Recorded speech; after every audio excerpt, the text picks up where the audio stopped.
Nemanya wano tewali solution ku bizibu by'eggwanga. Welfareism mu mawanga ago gonna yeeyambye. Welfareism ebeerete anti gavumenti edira portion ya sente n'egisa mu bantu abanaku abo.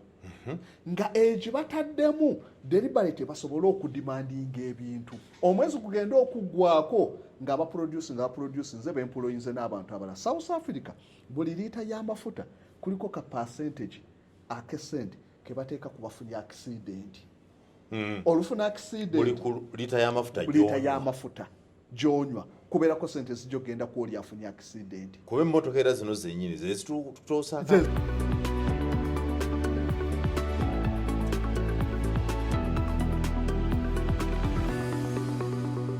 Alright, nkwaniriza nnyonyini ddala ku mukutu gwaffe gaggadde gwa SML News Yugi. Oliyo channel na gy'osinzira mukwano gwaffe. Abali ebweru w'eggwanga mikwano gyange nzirama nate okubalamusaako. Mwebale okutugoberera bali mu Bungereza, bali mu Amerika, oli Bufalansa, oli mu kyondo kyonna ekitibwa ekya Bulaaya, abali mu Amerika, abali e Buyindi, abali e Cairo, mu Afrika yonna. Njagala kubaaniriza mwebale kutugoberera, mwebale kuwuliriza ate n'okutwagala. Ndi ku kaweefube bassebo ne bannyabo sijja kutya kumwogera wa kunoonya $50,000. I am fundraising for $5,000 to help this SML News Center. Tulina abaana abalina ebirooto byabwe abaagala okubituukiriza. Bajja ku senta yange eno okutendekebwa n'okusomesebwa. Omulimu guno ngukoze okumala ebbanga era nsobola okukubalira mu kisayi ky'ebyamawulire wano mu Uganda abantu bennyambye okutendeka ne mbateeka ku mikutu, ku marediyo, ku ma TV. Kati nina abaana abalina ebirooto byabwe naye nga tebalina sente. Bajja wano, toyinza mugoba. They want to be trained, they want to be helped. Edda nakikola nga nkyalina ensimbi ezange ezimala. Nakati nkikola ninamu obukalubirivu bwa bintu bitono ddala bye beetaaga, training materials for them. Nemu ebikola broadcasting nga bwe tukola. Ng'essimu zino zi iPhones, essimu ezikola bwe zitwetaaga zisobola kufuna mu budde buno. Njagala kubasaba oba osobola kyonna ky'osobola munyambe nange mbayambe. Nja kubawa abaana abo, nja kuba mbabawa mu budde obuddaku shows eziddako mubalabe when we are in that training classes. They do not have support. Mu Uganda sirina we nsobola kusaba buyambi kubanga abalina obuyambi mu ggwanga yaffe bali mu gavumenti. Ate abali mu gavumenti bwe bakuwa obuyambi baba n'obukwakkulizo. Ate oluusi obukwakkulizo bukontagana n'enzikiriza. What do we call it? Enzikiriza is religion. Bukontagana ne values mu Luganda tutya ne naffe byetukkiririzaamu ebitali ddiini nze ekyo sikikola. You understand? That's values. Yes. Bwetyo byetukkiririzaamu. So oluusi okusigaza emirembe gyange n'omutwe gwange n'okutambula obulungi ekyo kankyerekereze. Kandi abamanya nti kokyerekereza kiri kigenda kulema kye bakwatiddeko. Because Mwami Kasozi kimu ku bintu ebisannyalaza ebyenfuna emirimu gyaffe ffe abamu. Gavumenti yana abantu balooza nti ekola opposition ng'eyita mu kuba tiya gas. Gavumenti eyawano neyeebweru esobola okusannyalaza nga tekubye tiya gas, nga tekulabikidde, nga tezze gy'oli. Ate ezo gavumenti ezaakola ng'ebyo kuba tiya gas zaali nkadde nnyo ezaakaakati tezikukowaasinga. You understand? Bayosobola okukowaasinga financially. Very good. Actually, persuasion is their first option to persuade. Bwe bakulema ku persuasion ne bajja gy'okola ne bakusannyalaza. Muyanga alina looni nti ye eri mu banka kinti mu DFCU mwanguweko mudduke gy'ali mangu. N'olaba nga bali bakutaddeko akazito gandi kale tukole nedda. Muyanga akola kinti Muyanga ali mu bino katuyingireyo katujjeko emikutu. I did not even know that some states sponsor people hacking accounts zaffe ne bagijjako they hack them n'ekyankalana abo babayita ba grey hackers. Ba grey hackers gw'omulimu gwabwe gwakuyamba ku zi gavumenti olumu n'okutestinga sisitemu zaabwe zikola zitya. Basobola okuteekawo sisitemu Bank of Uganda ne baddira haka ne bamugamba gezaako oyingire tulabe oba osobola ogipenetratinga. So babeera ne ba hackers bwe batyo ng'ali mu Bank of Uganda. Nedda babeera n'abaabwe ba haka nti ba-expert. Kaakati ng'omulimu ogwabwe nti we tukola sisitemu nti sente tezisobola kuva ku akawunti tulabe obadda sisitemu ziri nywevu zisobola tugamba ba haka nti mugezeeko mu hakinge tulabe. When they do it successfully nga bamanya nti eyo nnafu tulina okugyongeramu so babakozesa. Bwe kibeera nti waliwo omuntu gwe beetaaga nga bakozesa haka nti okumuyingirira so gavumenti zibakozesa nyina dda amanga ga Iran, North Korea, America babakozeseza ddala. serious Nga as an estate babayambira ddala okulaba sisitemu nti good accountability eneebeera etya mu ministry eno tutaddewo method bweti ey'okulaba nti no wabeerawo proof mu byama bya ministry nga baddira haka nti system gezaako ogiyingirire tulabe. naye abeera waabwe ng'ali state Abeera waabwe control nti kasita balemwa bamanya nti ne baforena oba amawanga amala kijja kugazibwayo giyingirira. Bwe bagihakinga ng'amanya nti yeetaaga okwongeramu.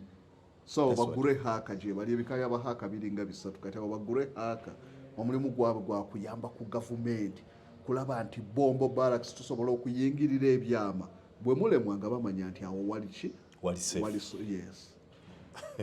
Kasozi, they do that as what? Is it a nkola ya government kwekuuma state security Anti kaakati oba what is it like? Okusinga bakikolera ddala olw'okuba bamanyi nti n'amawanga ag'ebweru go gajja kuyingira. Kaakati mwe mulemwa okufuula ebyammwe strong amawanga gajja bayingirira. So kaakati okugitestinga muteekewo sisitemu nti eno ye safeguardinga sente z'abantu mu Bank of Uganda oba mu banka bweti mudire haka bagezeeko okugiyingira balawo babasobola okuyingira akawunti ezo. Bwe kitasoboka mumanya nti musobola okwetangira eki external threats.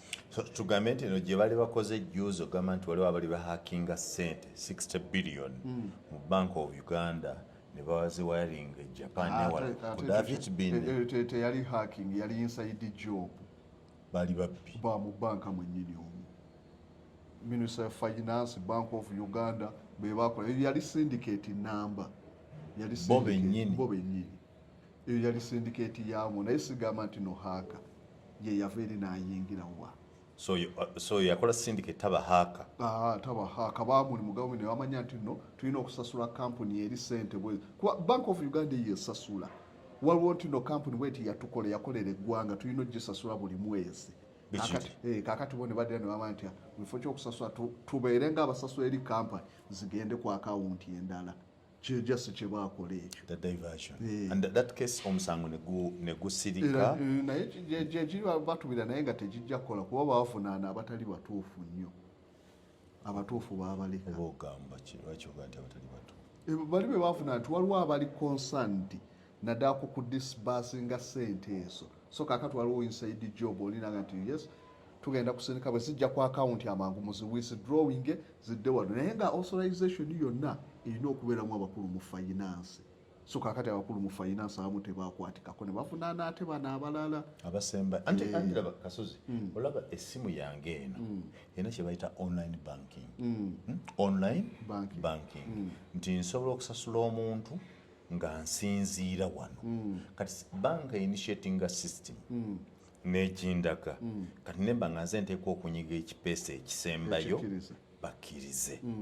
Endowooza yange egamba nti oba oli awo olwokuba oba bize waliwo oba bize tolina budde natawano mu Africa twefuula bize ntoyagala kusoma byonaga nti after all bulijjo baweereza yo Jane Castor initiated noonyiga authorization n'okikola nga totegedde. Nedda ku Bank of Uganda oba banks zonna zirina standards ezigoberera central banks worldwide nti era balinga woolaba abafuga ennyonyi nti obeera pilot nze nemba co-pilot buli kyokola babeera ne checklist nti kaakati kusuula flaps balina bye basuula ebyo ne bisobola okugira empewo resistance ennyonyi esituke esobola okusituka onaga yes kusula flaps nti okay nyiga nono nanyiga ebiwawaatiro by'ennyonyi byegaziye bonna buli kyokola ne munayino kikola n'atiikinga wali nti kino nakino nono n'atiikinga so kakali ne Bank of Uganda si nti no gw'omala gagira wabula waliwo abalina okuza nti yes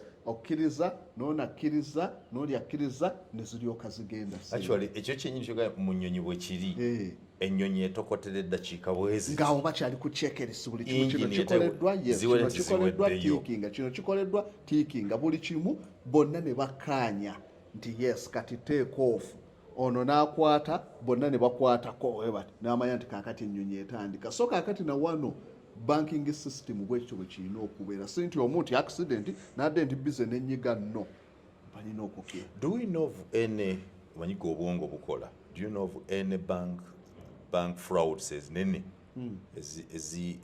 zirwana zikankanyiza ensi zebabbye nti bano babba wano eziri international eziri known kanga ffe twagera ku 60 billion but 60 billion mu dollar is little money sente nyingi little money naye wekibeera consistent kijja kiba affectinga tojja kwesanga olwaliro babbye naluli babbye kasamulemu okuteekawo mechanism esobola okupreventing ekyo kyamanyi ku gundi fraud yali ne Federal Reserve eya America nti baddira sente ne basindika Thailand ng'ate zaali za kugenda Bama so eyo yali scandal y'amaanyi by mistake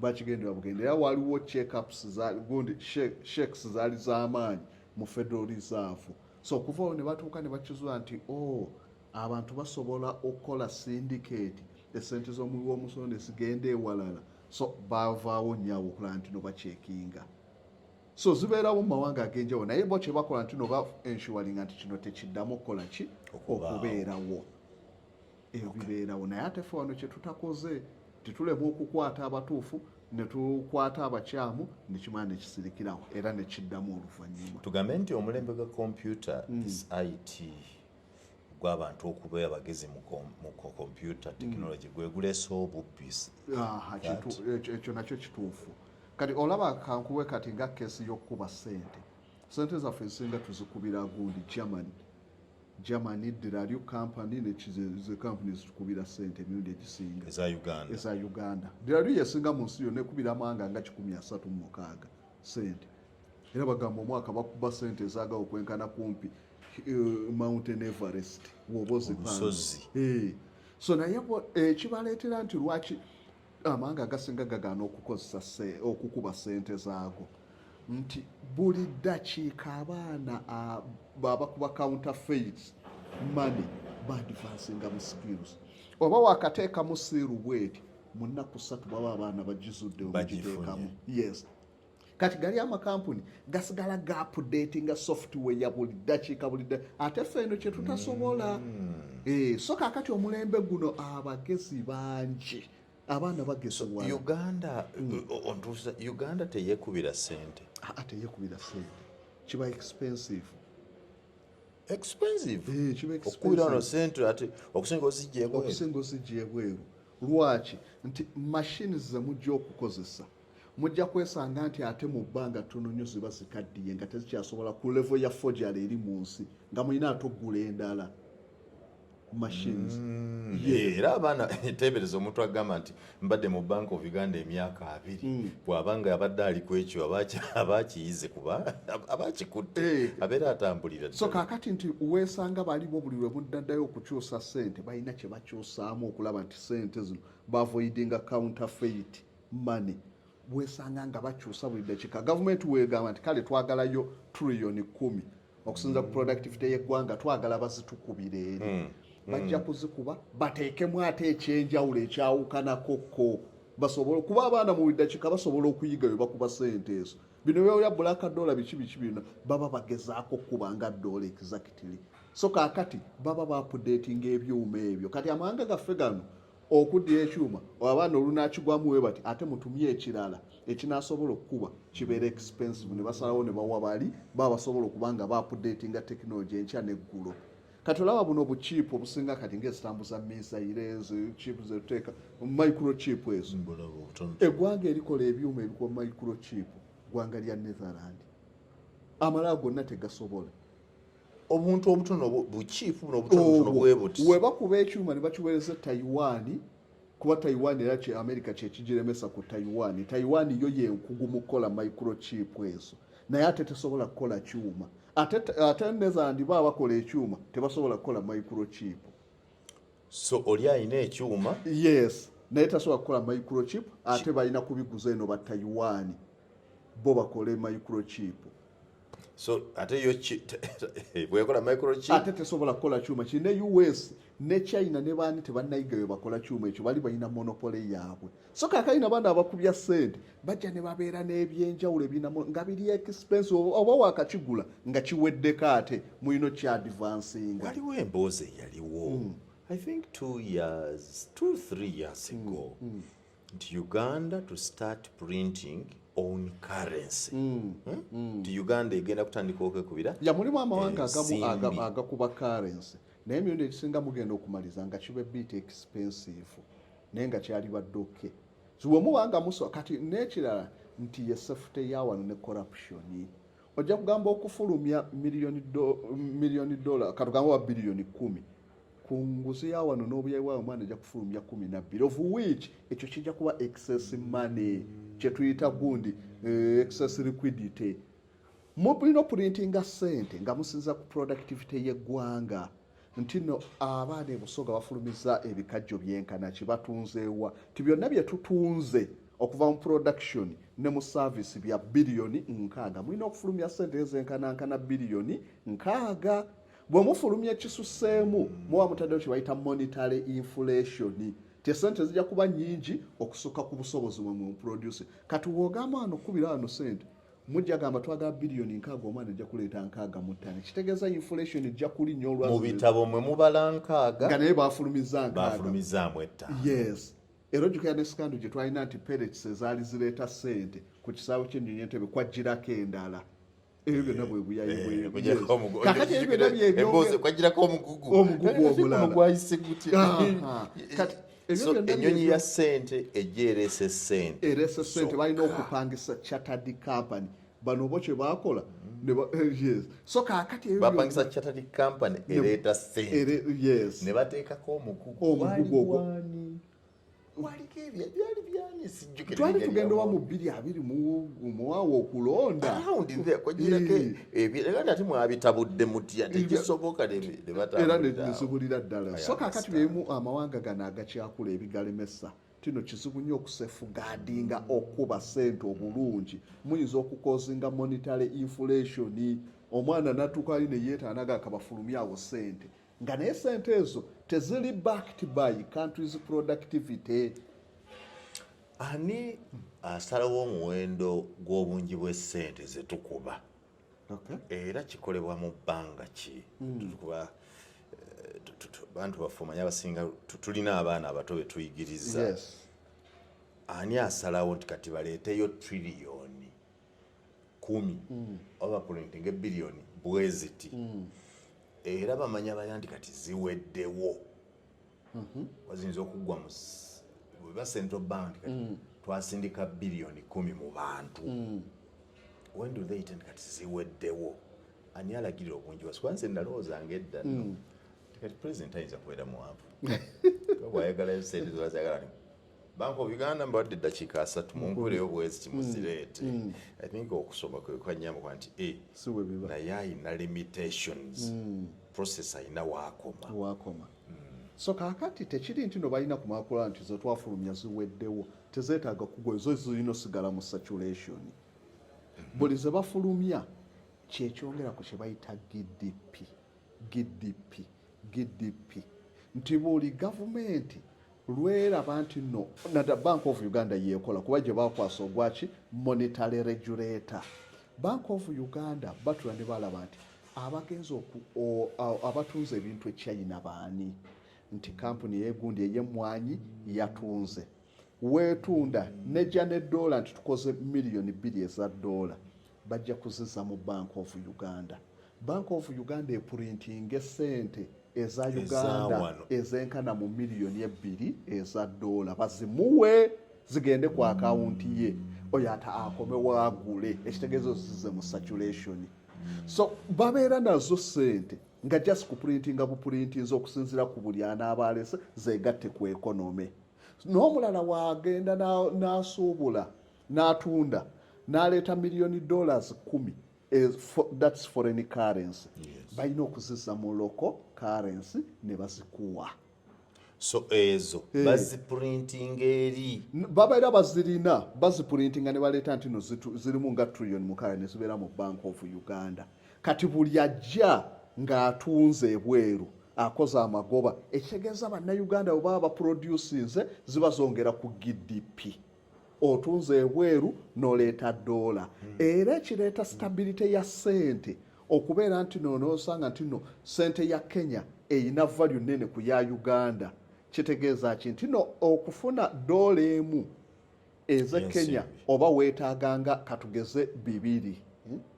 Then singa muddamu ne mufuna dola nyingi ojja kwesanga dola muzirina nyingi bei ya dola ejenge kamwe ya Uganda erinye nti luli obadde weetaaga eza Kenya 2 okugula dola kati weetaaga eza Kenya 108.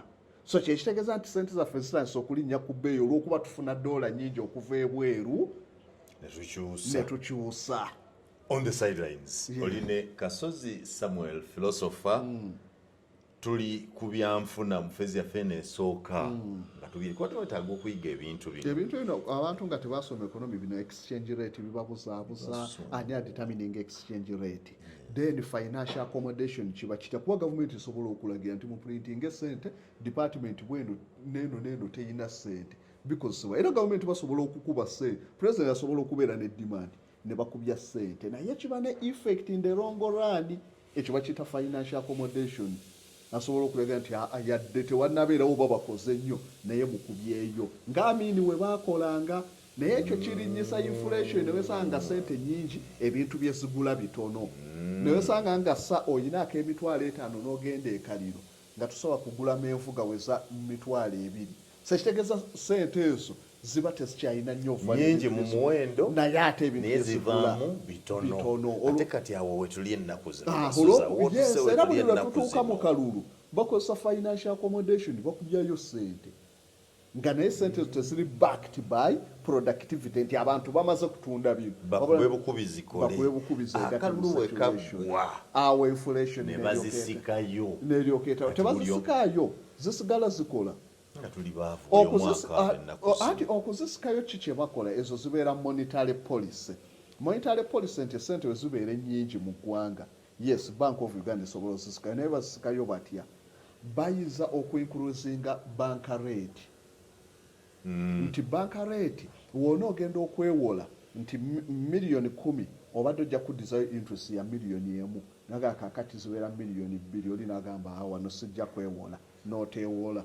So kitegeeza sente z'obadde oyagala zijje mu situation zigaanye ekyo bakikozesa. Basobola okukozesa policy gye bayita open market operation kusika sente mu bantu wano yakutunda migabo treasury bonds bills naga nti kakati gavumenti ezeemu etunda emigabo buli mugabo gw'ogula mu myezi 5 okuguza $10,000 gujja kuba $12,000 buli omu n'ateekayo sente gavumenti ebajjamu sente zikendere ezikuume. Yes, zikendere ekyo kikolebwa Bank of Uganda bakikozesa naye still tekijjawo nnyo inflation. Sente zino mwaziprintinga wezi naye abantu tebafulumya bintu productivity eri wansi. So okutwalizaamu sente zino ziba zijja kwetaaga nga waliwo factories waliwo plantation ezifulumiza ne mutunda ebintu ne mulyoka mu printinga sente zijja nezigenda mu bantu ne bazigula ne bakola bye bakola ne bazitunda ne baleeta empya ne tuprintinga gye bayita economy betambula. Yes. Good.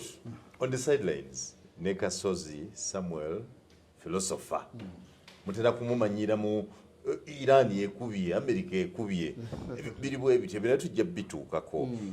Njagala tutunuulire PDM. Okay. Gavumenti erangiridde olwaleero nti parish development model ewezezza emyaka eki ebiri bukyejja. okay Abantu abasooka okufuna bawezezza emyaka ebiri so omwaka gw'okugaba kwaba basooka okufuna omwaka gw'okusasula gwe guno. Omwezi guno ogwokusatu ogwa March kasita guggwako gavumenti nabe etandise okubanja abasooka okufuna. Jjukira etteeka lya gavumenti nti buli afuna sente zino olina grace period ya myaka ebiri batandika okubanja. Okujjako agenda okufuna leero naawe ate obala ebiri buli lwofuna grace period. Gavumenti ddala enaasobola okujja sente za PDM mu bantu recovery exercise in the way you see our economy ne bannayuganda gye batambuzaamu ebintu abantu banazza sente za PDM era abaazitwala bbanga ery'emyaka ebiri nga bazifunyemu as individuals. And then we also look at benefit ku ggwanga lyaffe ne ka GDP. So ebibuuzo ebyo bingi ndowooza ekyokuzza katukisembyeyo tusooke tutandikire wano ku kyokufunamu kuzifuna nti abantu gavumenti oba n'abantu bafunamu ekyokufunamu nja kugamba bafunamu abantu at the same time ne gavumenti nayo oba nga ekonomi yonna ng'eyeggwanga naye era yafunamu kitya nti PDM abantu bano bwe bawa ssente abasinga percentage emu sente zino bazikosa lwaki nti bafuna abantu abalinako bu bizinesi. PDM teyagendera kujja muwejjere mu bwavu yagendera kujjako bantu abalinawoko ku bizinesi aba betuyinza okuyita relative poor not absolute poor. Mpa enjawulo yabyo byombi. Absolute poor oba absolute poverty ye muntu twakitanga below the poverty line nti ono tasobola na kufuna oba $2 mwavu lunkupe. Absolute poverty tugibalira ku kyomuntu nga tasobola kufuna basic necessities n'emmere nga yanduulu n'ebirala. So omuntu oyo tomusuubira nti alinawo yadde ka business. Bwe tugamba omuntu ng'olunaku tasobola kuyingiza $2 mu Uganda twogera ku muntu tasobola kuyingiza oba kusaasaanya. Tumalire ku kiruwa nga tasobola kwesaasaanyako siringisi kasanvu olunaku nga nokayingiza tasobola kayingiza kubeera bw'aba tasobola kasaasa kitegeeza aba takayina. Waliwo asobola okayingiza nti kuba waliwo ze tuyita transfer payments kamuweereddwa naye ate era tojja kusuubira nti bajja kumuwa ewiiki yonna era asigala akyali mwavu. So kakati ye muntu gw'osanga awokusula olumu talina nga n'ennyambala mbi nga n'obulamu ya giving up ku bulamu waliwo kye bayita give up generation. Yes. So kakati oyo ye muntu nga talina ka business nti kaakano kakola njagala kanoonya abantu abali below the poverty line mu Uganda bebaluwa. So kakati awo be baavu gavumenti baatugamba nti bagendereramu muwejjere ekitaali kituufu nti PDM baali bawa buli muntu alinawo ka bizinensi oyo taba mwavu. Oyo abeera relative poor oba relative si absolute mwavu naye si munkuseere. Omunkuseere tasobola kufuna kyakulya naawe okusula wanduulu obujjanjabi bwanduulu basic necessities tasobola. So PDM sibe yagenderera. Kaakati lwaki nkugambye nti no baafunamu abantu nti wootunuulira Uganda abantu abasinga ekizibu ekisinga ekisi capital accumulation kyekisinza okuteeka abantu mu bwavu. Bannayuganda capital accumulation sobola okufuna akasente eyo capital formation bwe nkafuna nsobola okukaccumulatinga okazaaza ezo challenges ezinyigenyabo bibiri capital formation capital accumulation. Capital formation esente esobola okuva mu source yonna oba mu grants oba mu ki abantu ne bafuna kasente kati challenge neddawo basobola okukazaaza weewali.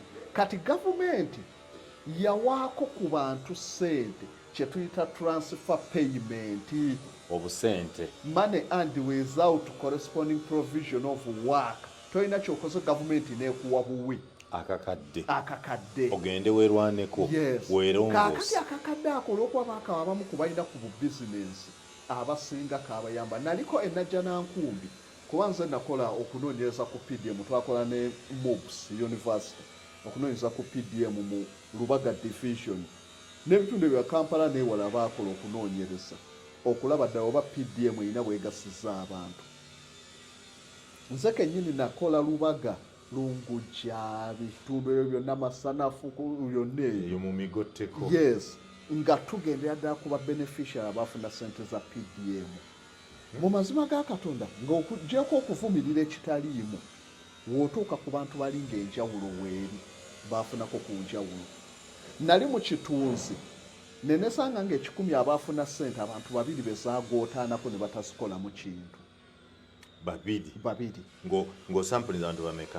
Bantu 10. That's a good rate. Yes. That's a good rate. Abantu 10 nabatambula era n'abamu wabanda bakuno bamumanyi nabatambula mu nnyaawo wogenda kati bamaama Maxense ya Takirambulo wa DP awo bonna nabatuukako baani bonna be bamu abali famous kyekikuza wali nti sente zaali zabawejjere kuba Maxense ya simuwejjere naye yazifuna simuwejjere kitegeeza awo weenenyezaamu PDM nti enkwata yaayo awamu yali nfu naye kasooka tutule ku beneficial part ate era n'abannayuganda abasinga obungi ekibayombya sente bagamba aleese baddira abalina be baawa kaakati ako ke kapaati kenkugambidde kengenda okutulamu lwaki teyakola naye nga kino okukola kwe yakola nti abaazifuna baazifunamu omu ataafuna mu sente zino olwamuwa sente yali mulwadde n'asooka ajjako emitwalo 40 ne bamulongoosaaniya kaakati ate omulala is also right because ate bw'atandibadde mulamu yandikoze yaloosa kajjekaana yejjanjabe kaakati omulala bwe yasuubula ebintu yali wannaakulabyawo nga bakola KCCA ate nejja n'ebiwamba eza PDM ne zigendera mu KCCA Jesus Christ ezo ne zitakola. Omulala yenga luyo lwakwata sente bizinesi yasigala ekyaliwo n'aziweza mu kyalo n'agula ente naye ente neefa kati zero seze naye nga abasigadde the parish development model naye nga abasigadde bonna otuukayo ng'oli waaba yali asuubula matooke kaakati sebo agendera ddala eyisingira olwakakana n'atikka eyali owensawo z'amanda 8 ali ku yasanga nga wa 3 kaakati yayongerako kati omulala eyampa challenge neŋŋamba PDM tuleme kugivumirira nnyo weewaawo walibaddewo enkola endala esingako gye kyalikoleddwamu naye tetugivumirira nnyo omuwala yali najja nankumbi awo yamala ebbanga anoonya 8 amase emyezi anoonya 8 okukola capital amusuubulira amayirungi okuva e Kasenge 8 nga mu bulamu bwe yegimusuza teyeebase agimulemye okufuna nga naye waafuna amayirungi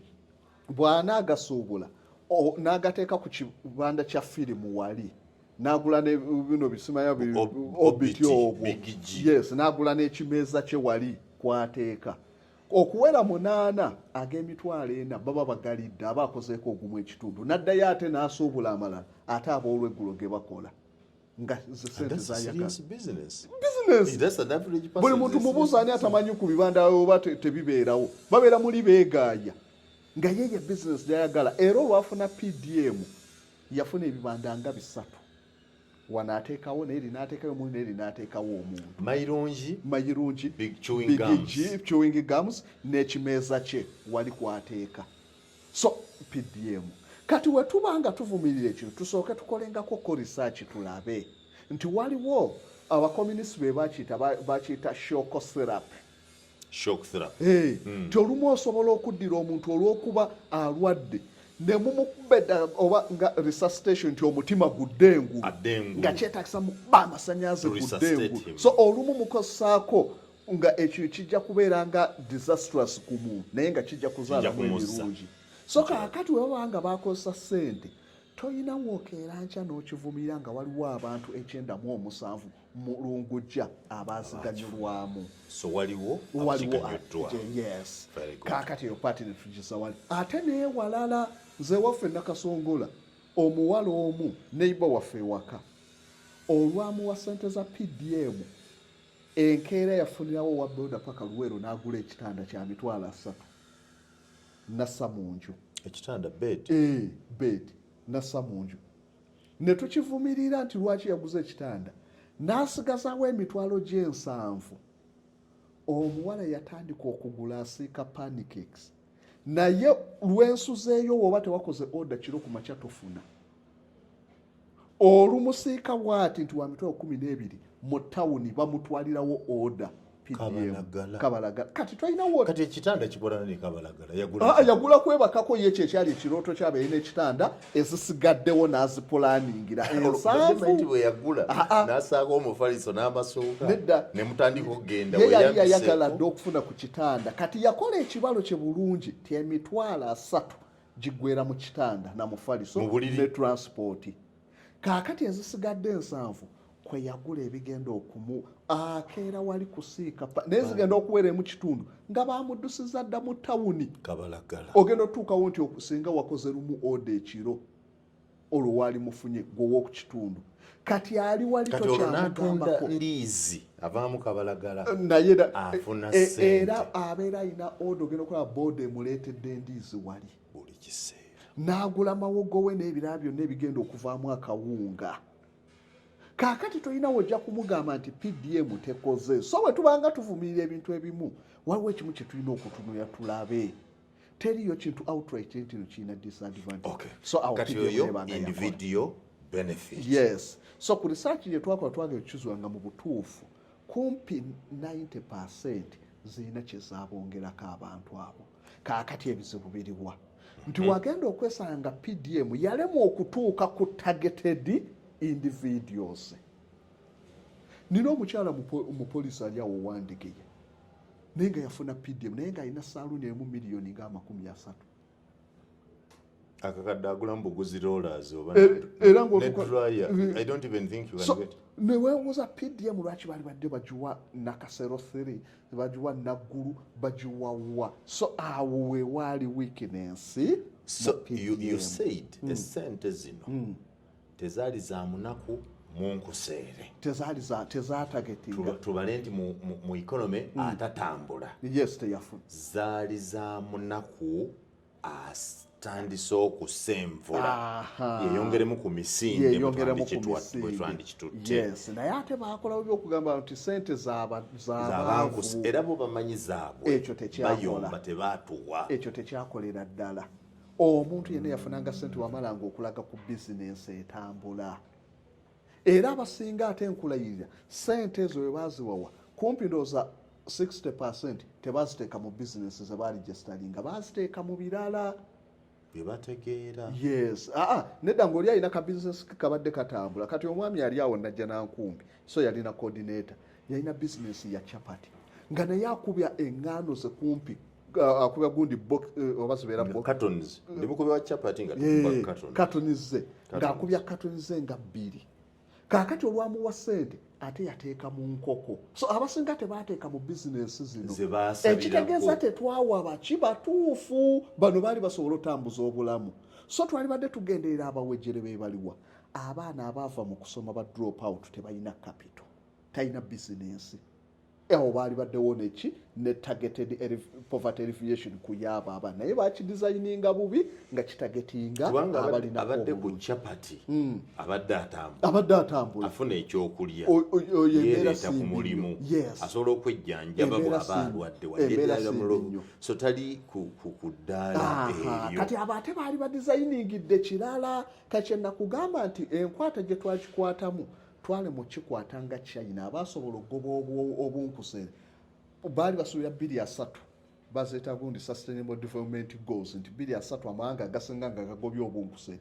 teri ggwanga lyakituuseko okugjako China bo baagoba obunkuseere mu bana abankuseere betuyina abatalina capital babugoba kaakati ate ffe twatagitinga bankuseere ate si betwawa ekitegeeza twasigazaawo ekizibu alaganga yatagitenga abankuseere nti tulabe nga buli omu aba ne Tubuza mu- kyayingiza, tubaze mu bring money everyone economy. into the money Economy. economy, that at least everyone touches money. Kaakati ekitaasoboka abangi baasigala tebaaweebwa kuba baakola groups ez'enjawulo nti nze bano ba briquettes bano baaki bano baaki bajjanga bafuna balina ki bu bizinensi Ese si gy'emyogo egyo ate emyoga gyo gyali bakatantino profit nti bano babazzi mukola ekintu kyekimu mwe be bawa, yes particular muli bannamawulire mwe bwe bawa naye wano banoonya bu bizinesi bwanjeo baagezaako bambi okunoonyereza bu bizinesi kyobukolebwa abantu abawansi n'amanya nti abamu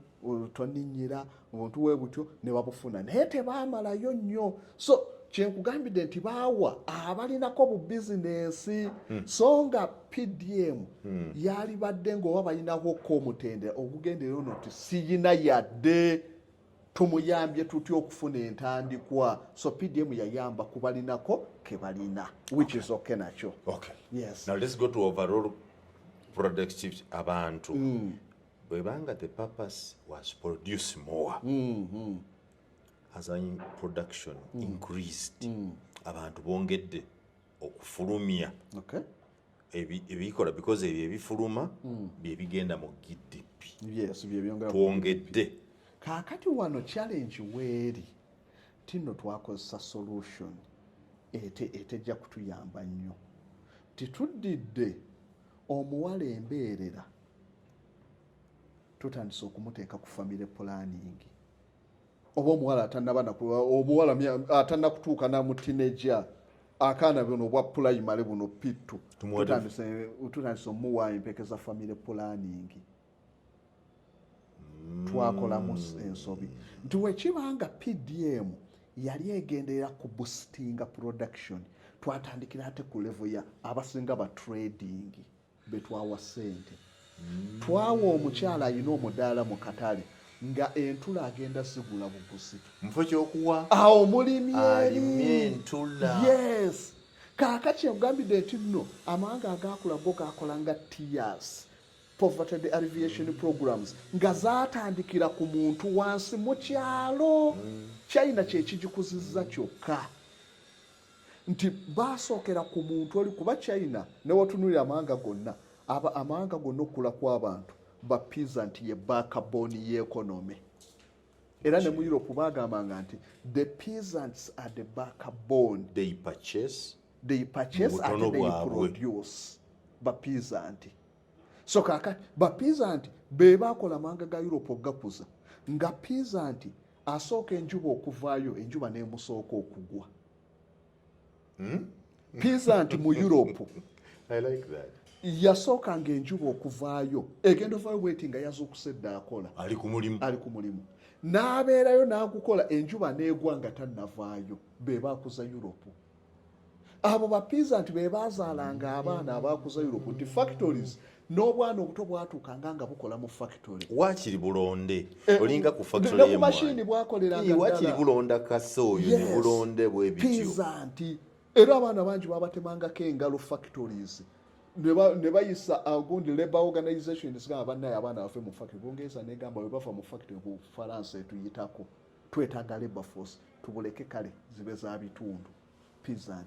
So kakati twali tulina kusooka kudda ku level ya production aba producinga nti singa twatekawo ebibinja oba communes ez'abalimi ne tuorganizinga ne tukebera ettaka lyabwe katugeze kale nti Nowa Kaliro nti ettaka ly'ekaliro lisobola kuddako biki nti liddako ebinyeebwa tusinga kuza awulo okay emiyembe citrus. Our land is very good at citrus fruits. Mirembe, michungwa, nimu, bulimaawa biki we have all that. Kakati awo lwe twakolera ensobi twali badde tuddira Kaliro ne tumanya nti ki kye basobola okuproducinga nti obulimaawa emiyembe n'ebirala ne tutagetinga nti emyaka 8 tusooke tu improving eno production then abantu banaamala okwenyigira mu production ekitegeeza goods zijja kubeerawo nti ffe mu economics tulina kye tuyita sales law. Sales law egamba supply creates its own demand. Bwe mufulumya ne bibaawo demand ejja kwenoonya ababyetaaga bajja kulabika. so kaakati mu promoting wano abantu bamale gavumenti kino ekya PDM kyalize luvannyuma nti abaana abalimye entula gyeziri abalimye emiyembe gyekiri abalimye buli kimu gyebali then kaakati gavumenti teeka mu bano abasobola okusuubula kuba PDM yagendera nnyo bantu kumpi bali mu busuubuzi abalina kye bakola kye baproducinga nti owatoninnyira ajja kugenda agula endagala agule buli kimu kyonna naye onoozigula wanga abazirima tebaliiyo kati weesanga ng'abalimi bangi nagenda gundi wali Kasubi ng'abantu abasinga abaali basuubula gonja kati balina munoonya Kongo kosti ne yeeyongera so singa twali tusoose promoting eno obulimi nti buli muntu alina kya producinga sa okukulaga disaster gye tulina e Uganda abalimi b'e Uganda n'abalunzi b'e Uganda tebalina paati nene nnyo gye bongera ku ekonomi y'eggwanga lwaki ogenda tosanga omulimi ng'alina akalimiro kalinga desimolo akalimiro akalima kyangu kamu gyokkalya n'akazisaawo konna mu lunaku lumu n'omulala bonna bali tukyali ku peasantry agriculture atasobola kusupportinga industries ne trade obulungi so amawanga agaakula nga ga China baakosanga nnyo communists so because on this challenge now we are not talking about abantu China ina abantu bangi twandwetoloza nti baafu era emyaka giriwe twalinga abantu bangi era population yenene twagitwalanga ne disadvantages ne mu economics we twalinga tusoma China ekidisproves nti bo basooka kufuula muntu wa wansi oli productive ne basooka bamugobamu obulwadde ate ffe kye tutaagoba nti abasinga twabaweza PDM nga balina ebirwadde byabwe abalala tebasobola kukola yakolayo ewiiki emu n'alwala neyakugandi yazikolamu okulongoosa aniya yali omu ne bangi waliwo abaasoko they cannot nga waliwo family member alina ekizibu ne batamukolako so kaakati China bo kye baakola baasooka kudda ku ground nti nga tetunawa bantu ssente tusooke tubatere mentally tubafuule productive mentally and physically China poverty alleviation program eyasooka yali ku mulembe gwa Deng Xiaoping era ne ye father wa modern China Deng Xiaoping yali mukadde myaka 83 nga niwogira amatamu galaba galebera naye yakuza China nti yaleeta gundi poverty alleviation plan eyasooka yakulaba nti abantu buli omu afune emmere n'okugoba endwadde ne bayungula bamemba ba Communist Party emitwalo 8 ne babasomesa ne babasindika mu byalo ebisingamu abanaku buli omu ne bamugamba olina abantu boogenda okukulaakulanya sooka obayigiriza endya ennungi tugobe obulwadde obuva ku ndya then ku makya bakeere bakole exercise emibiri gibe migumu eyali tatutte ssente ku masaagi naavusi zaagaanyi babatereza ebinywa na exercise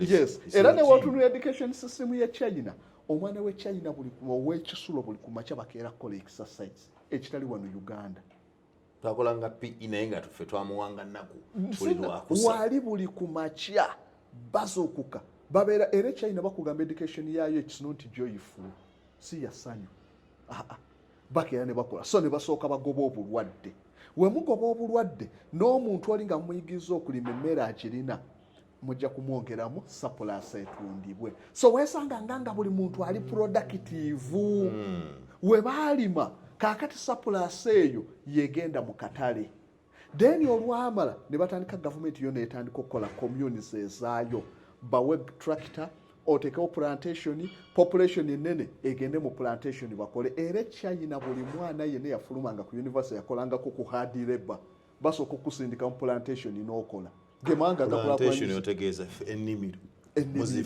muzifaamu wakamala university yo ng'ogendako ku hard labor emyezi 6 okufuna omulimu gwa office Isirayiri okubeera ey'ekitalo we baali bakagitandika buli eyava mu America badda mu Isirayiri professor lecturer yasookanga ku mwaka hard labor balime emmere kasita emmere ebeerawo genda mu kibiina oyogere olwo ojja kudda mu kibiina so 47 abasinga bonna bali mu kulwana kulaba nti bafuna emmere kati ffe kye twabuuka twali tulina kusooka kupromotinga production ya mmere emmere weebeerawo abaffe nja tebajja kubeerawo then n'abantu bajja kuba active awo tubongeramu bwongezi producinga surplus egenda mu butale kakati PDM yaligenza okujja ng'ogiteeka mu bana abalina bu business toninnyira nga basobola okugula emmere naye kakati omuntu anoonya mawogo owadde ssente abitunda naye abiproducinga oba negirekitinze ojja kwesanga omuntu ajja kunoonya enkoko ey'okufumba mutoninnyira agitambulire amagongolola abiri yes enkoko ziva cost of production ejja kulinnya tajja kukola magoba inflation wetuba tutuna inflation waliwo kye bayita underlying ne headline inflation underlying ye inflation eya food stuffs kati emmere weeteebeereyo oli gwawadde za PDM ajja kugula ettooke nga lya bbeeyi ajja kumaliriza nga cost of living eyingiridde mu magoba ge yalikoze. So point number 2 in terms of production yes kwongera ku bungi kyetwali tulina okusooka PDM ezokanga tekikoze ekyo teyakikola banegirekitinga abalimi bano nga be baali badde basooka okuteekebwamu ssente baproducinga ogenda okuwa abasuubuzi kuba abasinga mu PDM bonna baali basuubuzi bakola mu butale bonna benase ng'ogenda mu katale akamu n'osanga abakyala nga 15 bonna bafuna PDM abamu babyennyanja abalala batunda menvu batunda mawogo batunda buli kimu naye mawogo tomutaddeeyo kumulima bulungi tumaliriza gonja bamugye Kongo so sente zifulumye eza gavumenti zeyateeka mu bantu zigenze Kongo mu economics ekintu ekisinga obukulu kyetutunulya it's multiplier effect. Multiplier effect defining a number of times initial expenditure multiplies to give final change in income. Nti government ewadde omwana akakadde. Akakadde akoluka muwadde ayagala karoti ziva wa Tanzania ziva wala. Ekitegeeza akakadde konna bw'akatutte multiplier effect eri Tanzania si Uganda.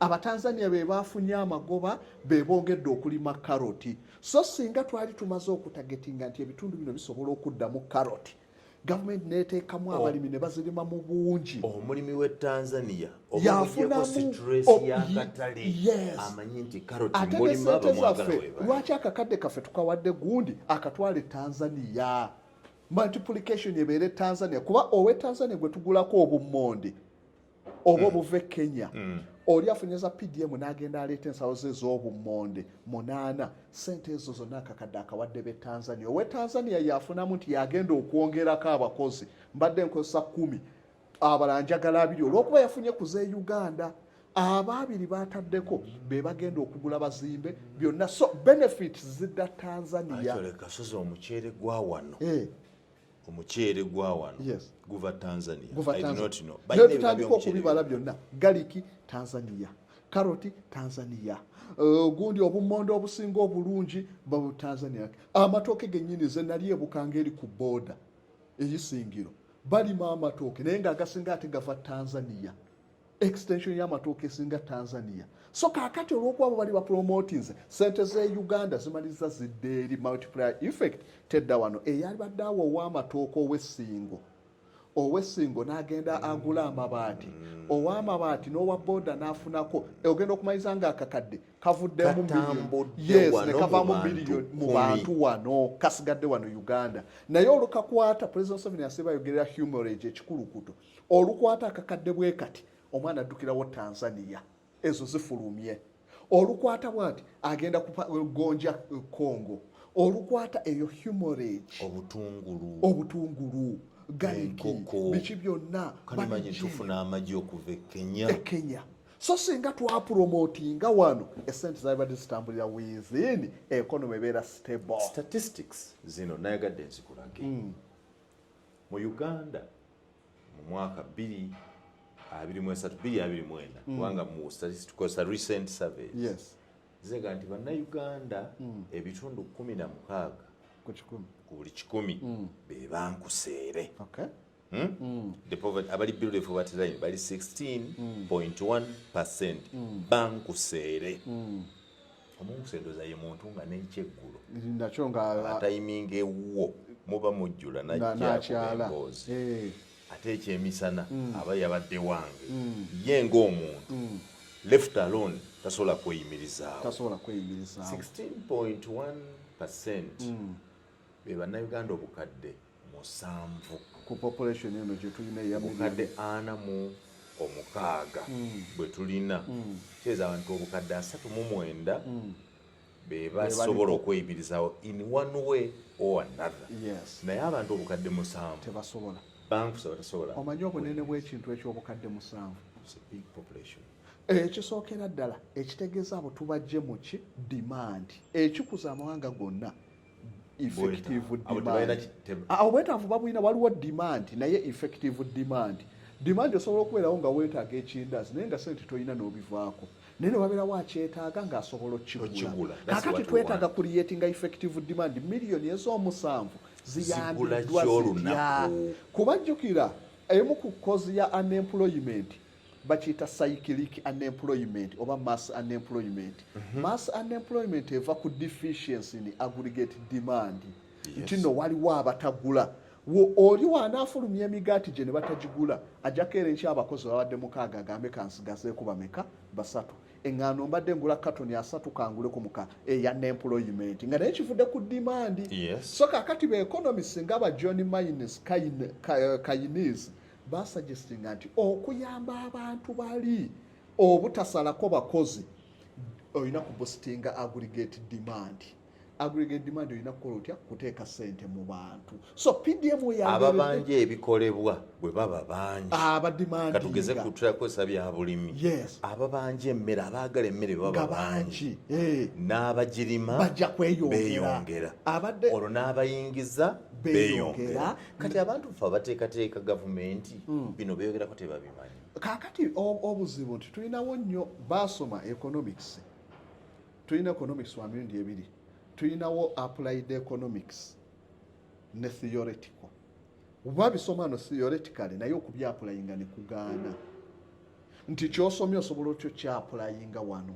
Kaakati wetuba applied economics twali badde tufunye aba benchmarking amawanga nga ga China ne batunuulira nti demand eno tusobola tutya okugikozesa ne boostinga industrialization n'ebirala. Oba South Africa kiki bakola? Buli mwezi nga gugwako South Africa babeera n'ennaku nga 3 eza holiday. Kumpi ng'eringa holiday. Ng'ezo ennaku zibeera za kugula. Abantu bagabanye bagende bagule ebintu. Obutale butambula. Yes. Naye nga bakikola batya nti policy ekyo emu kakati miliyoni ez'omukaaga 7 okuzijjayo welfareism. Era newunya mu manifesto z'abakandidate bonna nga temuli ayina policy ku welfareism nemanya wano tewali solution ku bizibu by'eggwanga. Welfareism mu mawanga ago gonna yeeyambye. Welfareism ebeerete nti gavumenti edira portion ya sente n'egisa mu bantu abanaku abo.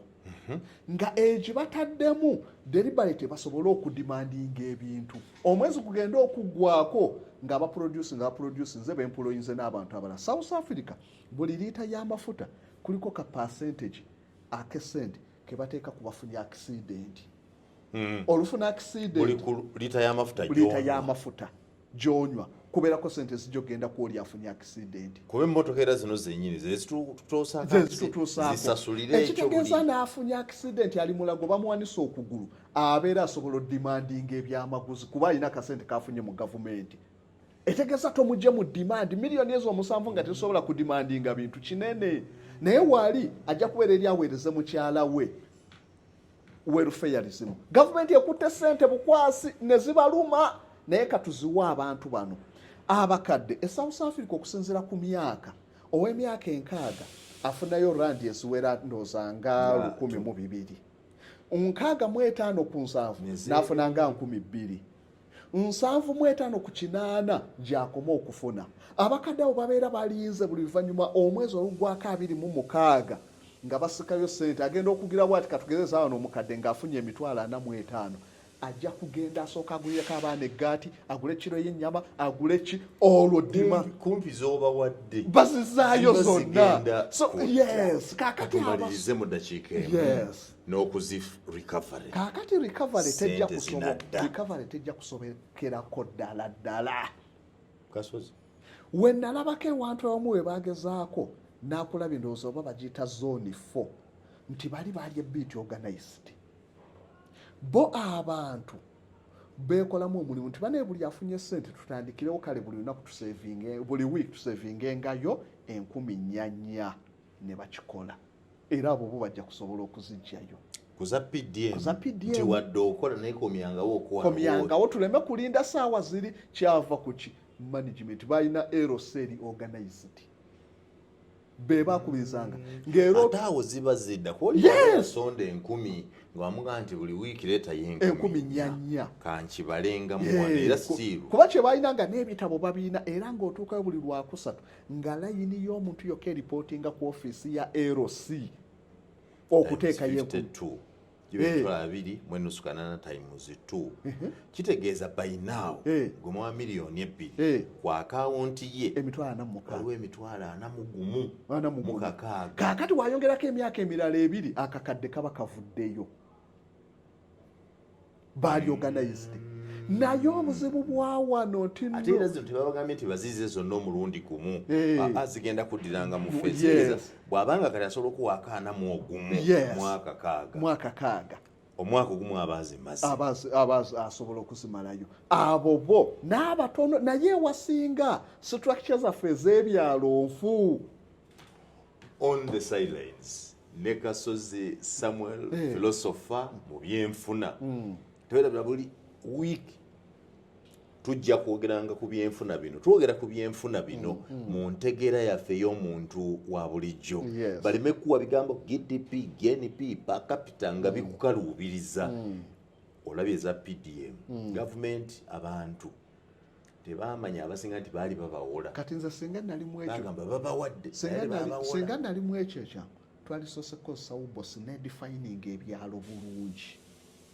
bakyamaani b'ebyalo ne bamanya abantu bebawadde nti ba mu byalo awo basobola n'okubanoonya kiyamaani nga bali effective ne LCP n'abalambulanga kati n'ensobi gye baakola nti n'abasinga abakulu abali mu PDM abaali bakola ku ebyo ba parish chief tebabateerawo musaala buli omu n'ateefiirayo naye singa baafunako nti naabakunti enkola eno keyitemu basobola okukola monitoring efuuka duty naye tebabawa oba ne recovery awards nti omuluka ogunaasinga okuzza obulungi tugenda kubongera ku nebudira n'abava ku head oba ku division wewa ne bagenda nga bayitayo mu byalo eyo ne babenka naye abantu tetuddanga kubalaba ebyo bye weakness Kasozi Samuel Philosopher ku byenfuna musajja wagambye byenfuna wabisoma paka wabisoma otya ebyenfuna wekikwewunyisa Makerere nasoma economics nemala nensomesa economics kaakati ate nenkola nnyo research ku world economy kwe kuba nti nafunako applied economy manyi nti China baapulayinga batya kino nekibeera productive egindi so kaakati yenjawulo nze nasoma world tova ku mukutu tosubwa bijja buli sabbiiti bwe tumalirizayo olwaleero nze Simon Muyanga Lutaaya.